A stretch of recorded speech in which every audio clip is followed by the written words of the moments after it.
Welcome back to another episode of Conversations with Cohen. I'm your host, Greg Cohen. So I'm really excited today to have a guest with me who I think is going to help a lot of us answer a question that's on a lot of folks' mind, which is, what is the office going to look like? We're 1 year into the pandemic, and we've seen so many different. We saw the office is dead. No one's ever coming back. Then it was a hub and spoke model. No one's going to work in a city, in a central business district. Everyone's going to be working out in the suburbs, or we're going to work from home forever, right? So, and now we're coming back a year later, and it seems like the noise is more and more people come on back into the pool.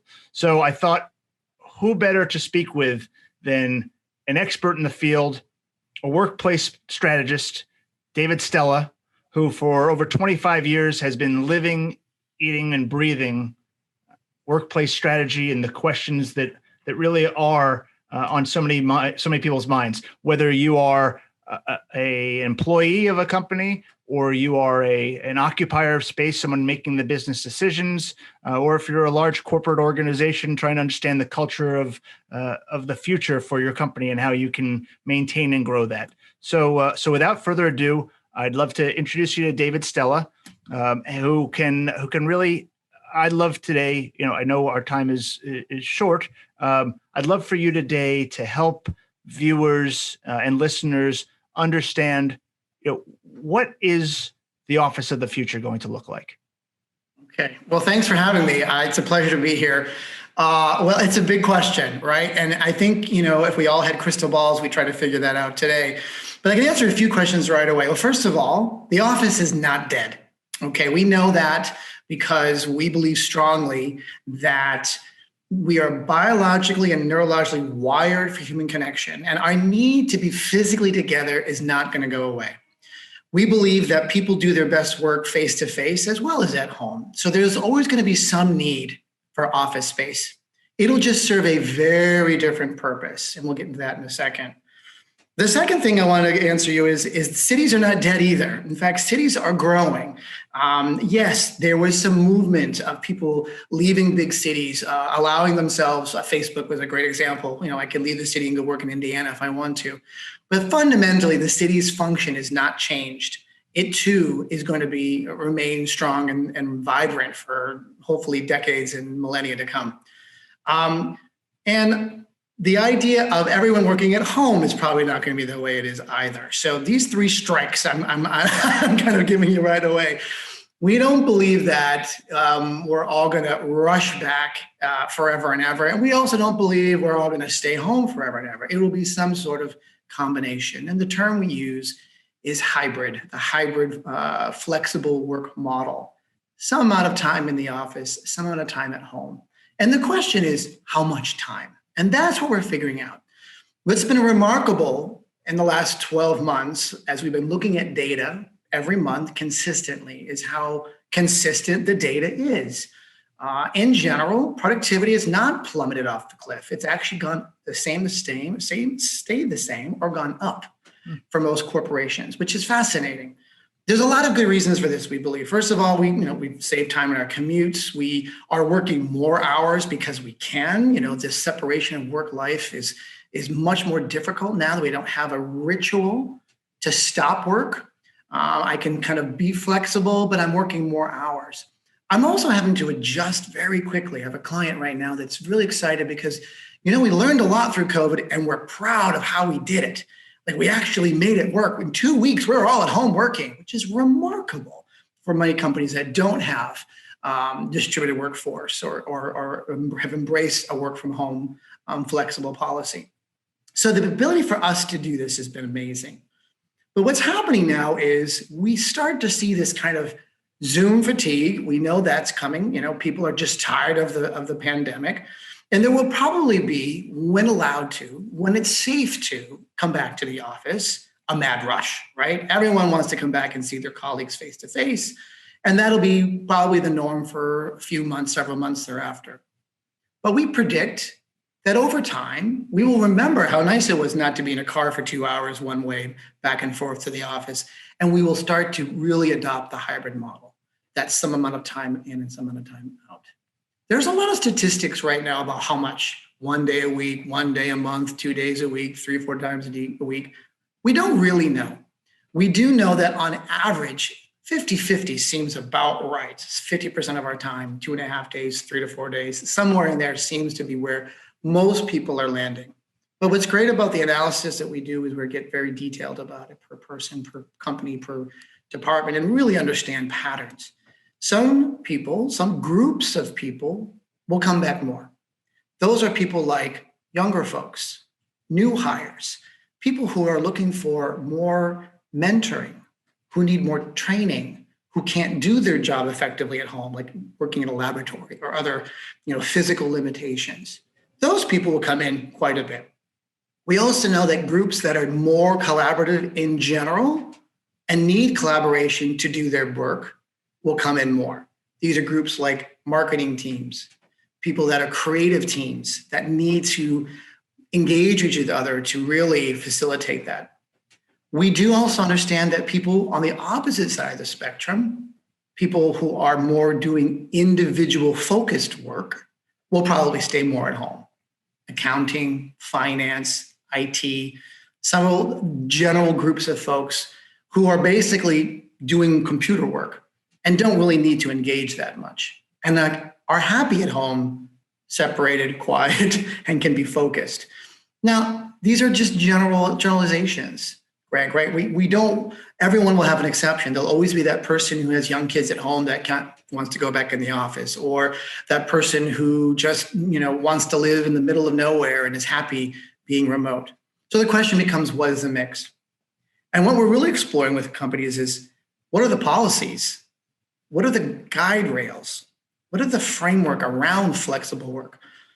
These have all been dabbled in pre-COVID, but now we really have to figure it out. Like, how much time? What is the limitations? Can we allow all of our workforce to work distributedly?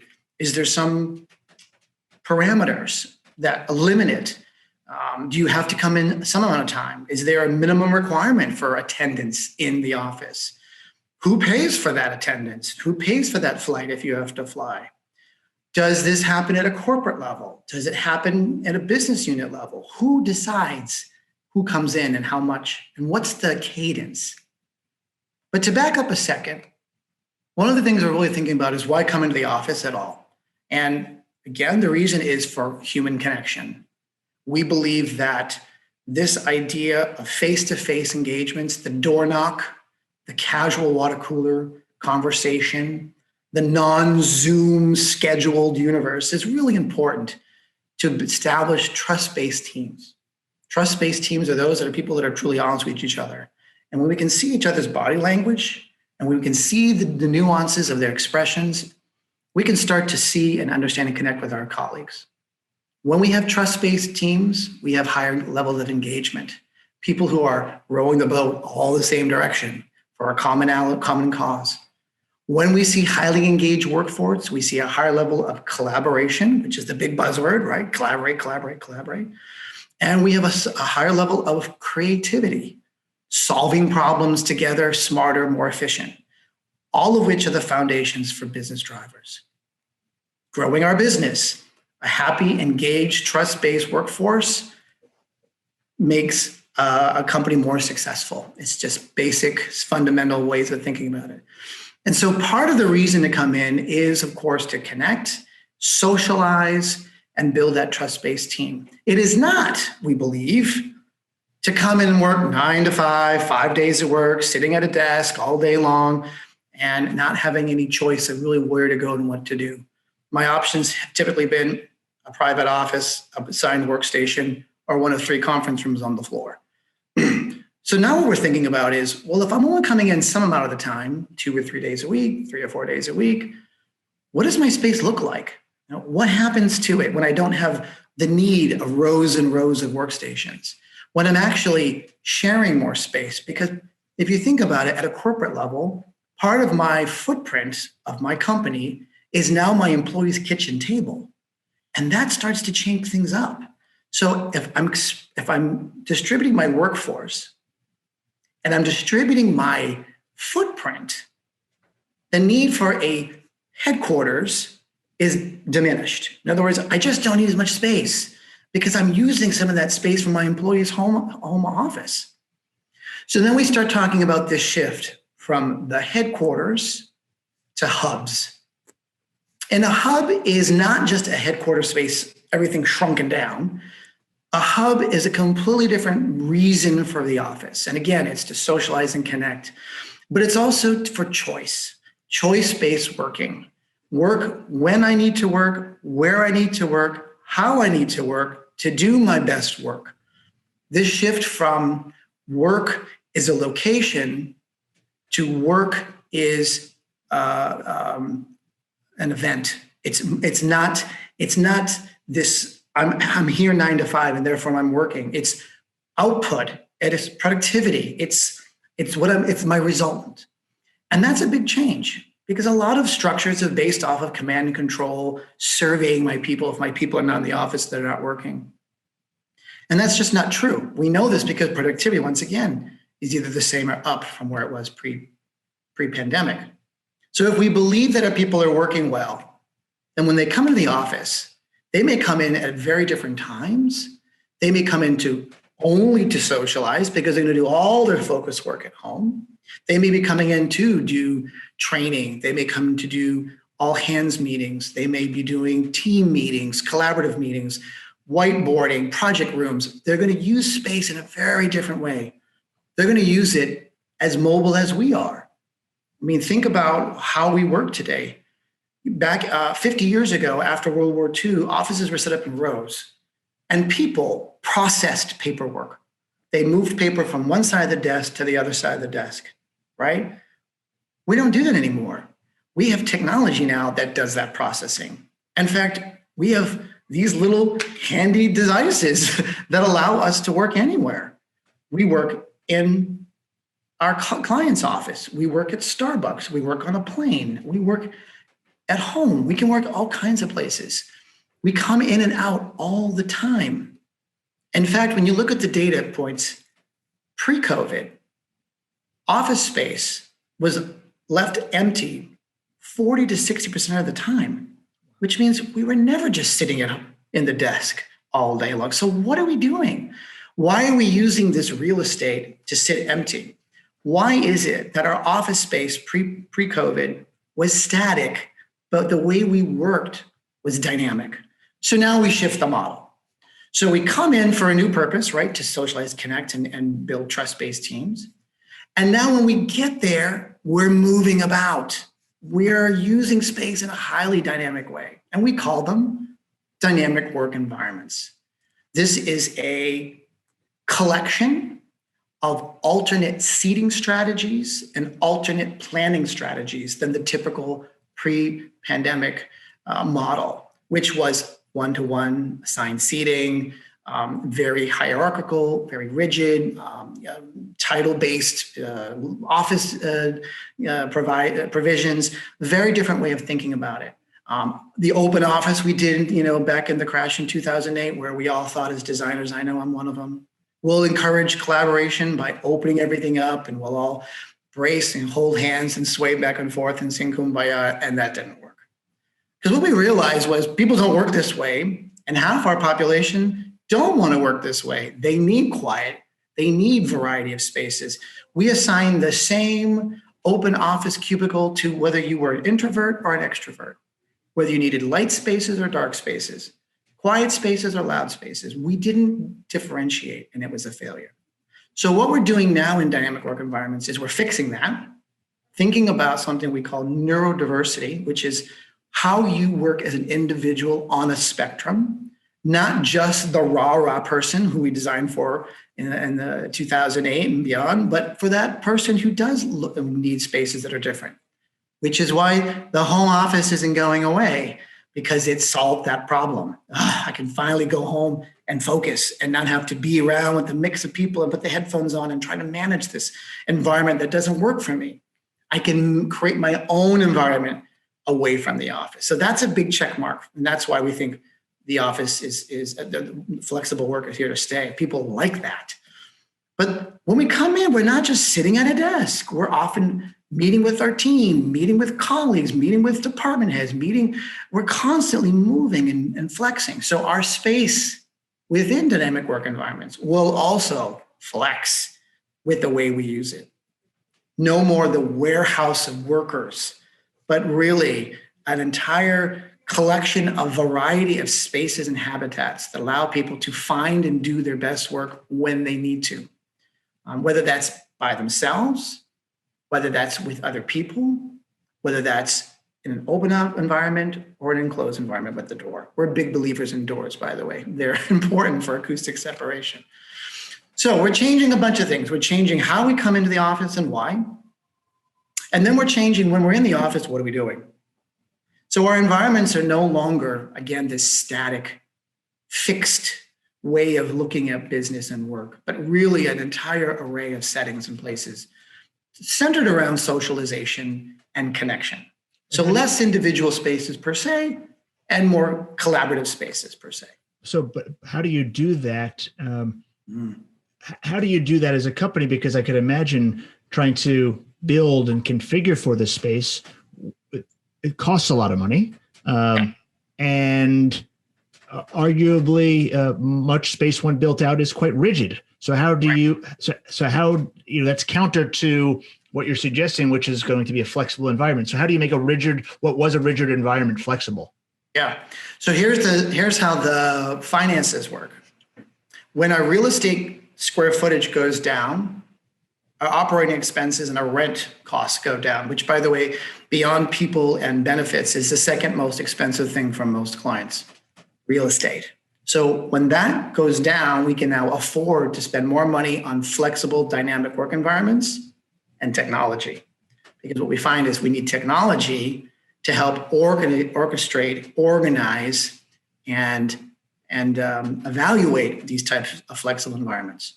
So we have a couple of things happening at the same time. We have a whole way of evaluating by department, by team, how they work. And we call it profiling. We happen to use two profiles, a mobility profile and an activity profile. Mobility profiles try to understand how often people are coming into the office. And activity profiles say, when you're in the office, what are you doing? How are you engaging? So we do these assessments that are very targeted. In other words, it's not a one-size-fits-all model. It's not a blanket policy for everybody because every group works differently. Even subgroups within departments can work differently, we're finding. So it's important that we target, be specific about their environments going forward. But on top of these two ways of thinking about spaces, we organize ourselves in different models. So the alternative seating strategy, the death of one-to-one seating, and the adoption of shared seating or shared desk sharing, we call it, or unassigned seating. The idea that when I come in, I don't have my name on the door or my name on a workstation, and that space might be used by 2 or 3 of my colleagues. That's a big change. Then the model that is the planning model that seems to be most prevalent is what we call neighborhood-based choiced environments, or neighborhoods. So neighborhoods is the stepping stone into this shared environment. It assigns a zone or an area by department. So this is the finance group, landing pad, neighborhood, call it what you want, home base, whatever you need to call it. But within your neighborhood, you may have unassigned and shared seats, but that's kind of dedicated to that team. It's a good model because it's just enough of this flexible space, but it doesn't require someone to come in and go, where do I go? Where's my team? Layered on top of these seating strategies and planning strategy is an architectural overlay of modularity and reconfigurability. And these two things are the architectural solution to how does my space not be static? How does it too change? What happens if finance, who'd thought that their mobility profile would be more commuter, meaning they would be in about half the time, and it turns out they're more residents, which means they're going to be in more time. Now what do I do? What happens when it turns out that the finance team, who thought they were going to be more balanced, are actually more autonomous in the way they engage in their neighborhood? What happens if all of IT decides they're going to show up? What if we have a merger and acquisition and all of a sudden our team grows? How does the environment move? And that's the magic of modularity and reconfigurability. If you design for it to move from day one, well, and that's the key point, it will move. So that's things like furniture-based solutions, demountable wall partitions that actually do move. In other words, not the ones that you cut in the field and it looks pretty, but ones that are actually framed out and are designed to click into place. Furniture solutions and systems are designed to be picked up and moved around, that they're not so heavy or bulky or so wired together. When we are looking at neighborhoods, these are fuzzy boundaries. So our neighbor next door to finance, which might be accounting, would blur in between so that that too becomes a flexible space to work. But this idea that the space can shrink and move because we designed it to, because the ceiling is designed to do that, because the architectural systems, flexible sprinkler heads and ductwork, lighting on a module, so ways for us to be able to move things around easily in the future allows us to future-proof. And that's a big and important detail, because what we want to do is, you're absolutely right, Greg, we're spending a lot more money on these spaces. So how do we make sure we protect our investment? And that's really careful planning. And what we're finding is, as we explore details, furniture-based solutions, and really getting into it, they look really different than our typical 6x8 paneled workstation with an L shape and the computer on one side and a storage on the other. Remember, we're coming in maybe 4 hours today, maybe 4 hours next week, maybe 2 hours tomorrow. Who knows? Storage and our stuff is also more mobile. It too needs to have a flexible solution. And our technology has to be flexible and mobile. It already is, but really making sure that we're all laptop based, that we have robust, enhanced Wi-Fi, because we're no longer plugging into a blue cable anymore, because I can pick any desk, any location to start working as long as I've got power and Wi-Fi.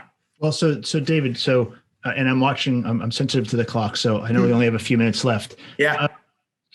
To your point of, well, someone might only come in for 3 or 4 hours a day, or someone might just choose to work remote. My question then is if I'm an employer and I've spent this money on space, how are you going to tackle what I'll call the big barrier to entry of getting your folks back into work? So Leesman's just came up with a really brilliant study this past March, last month. And pardon me for asking, Leesman's is who? Leesman's is a global workplace survey company, and they are probably the leaders in workplace analytics. And they did a survey of 200,000 employees, and I think it was 1,500 executives, to kind of understand what would make people come back to the office. And what they do, they have a Leesman's score. It's called an LMI, and I'm doing this out of memory. And what they do is they evaluate different environments that they say, a high LMI score is a Leesman score of highly effective space. And a low score obviously means it's not a good space. And when they evaluated, they did a test run, and they looked at these different spaces and they looked at attendance. They found that people will come to the office far more when the space is designed specifically to do so. In other words, if you build a higher quality dynamic work environment for your people, they will show up, because now they get all kinds of places to play in, as opposed to the workstation, the office, or the 1 or 3 conference rooms. Oppositely, of course, occurred right after that. Poorly executed spaces, more traditional layouts of command and control, the ring around the perimeter of offices, the limitation of daylight inside, all these things that we're trying not to do anymore. People don't want to come into those environments. They'd rather stay at home. So that survey result is really telling, because it shows that the investment in good space, if you want your people to show up and be productive, build great space and build it flexibly and future-proof it by making it smart. So I think it's a great place to end, because it's very clear that when building new space, a workplace strategist is a crucial key to that to that future, because better to prepare for the future by investing up front rather than before it's too late. So I'll be sure to put your contact details in the show notes because I know there are going to be a lot of follow-up questions from this, and I wouldn't be surprised if we have you on again as we continue to move forward. Because talking about dynamic workplaces, I know this is a dynamic situation that may continue to evolve and will. And I really, David, I want to say thank you. This has been a fascinating conversation. Greg, thank you for having me so much. Appreciate it. So that's it for me. And thank you, my guest, David Stella. This is Greg Cohen on Conversations with Cohen, and we'll see you next time.